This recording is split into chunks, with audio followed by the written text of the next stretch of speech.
মধ্যপ্রাচ্য সহ পুরো বিশ্বে অশান্তির মূলে ইসরায়েল আর যুক্তরাষ্ট্র বলে মন্তব্য করেছেন উত্তর কোরিয়ার প্রেসিডেন্ট কিম জং উন।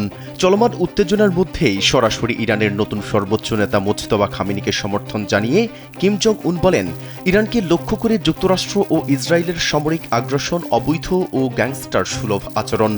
কাতার ভিত্তিক সংবাদ মাধ্যম আল জাজিরার বরাতে উত্তর কোরিয়ার এই অবস্থানের কথা জানা গেছে। উত্তর কোরিয়ার রাষ্ট্রীয় সংবাদ সংস্থা KCNA জানিয়েছে, দেশটির পররাষ্ট্র মন্ত্রণালয়ের এক মুখপাত্র সদ্য নির্বাচিত ইরানি নেতার প্রতি তাদের আস্থার কথা স্পষ্ট করেছেন।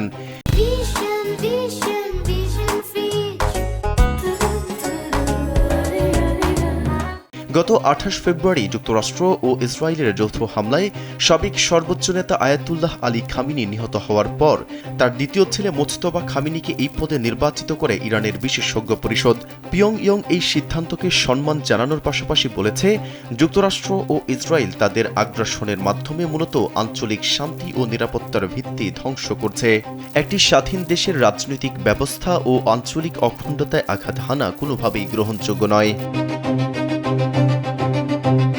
এদিকে KCN আরও জানিয়েছে, দেশের সর্বাধুনিক ও বৃহত্তম রণতরী চো হাইওন থেকে কৌশলগত ক্রুজ মিসাইলের পরীক্ষামূলক উৎক্ষেপণ সরাসরি পর্যবেক্ষণ করেছেন কিম জং উন। গত সপ্তাহের ঘোষণার পর এই নিয়ে দ্বিতীয়বারের মতো রণতরী থেকে ক্ষেপণাস্ত্র পরীক্ষা দেখলেন তিনি।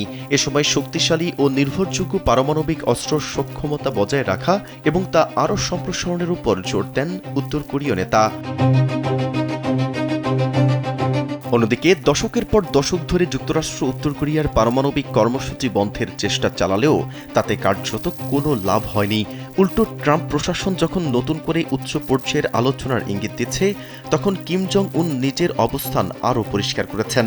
তিনি সাফ জানিয়ে দিয়েছেন, ওয়াশিংটন যদি পিয়ংইয়ংকে একটি পারমাণবিক শক্তিধর রাষ্ট্র হিসেবে আনুষ্ঠানিক স্বীকৃতি দেয়, তবেই কেবল দুই দেশ একসাথে আলোচনার পথে এগোতে পারবে।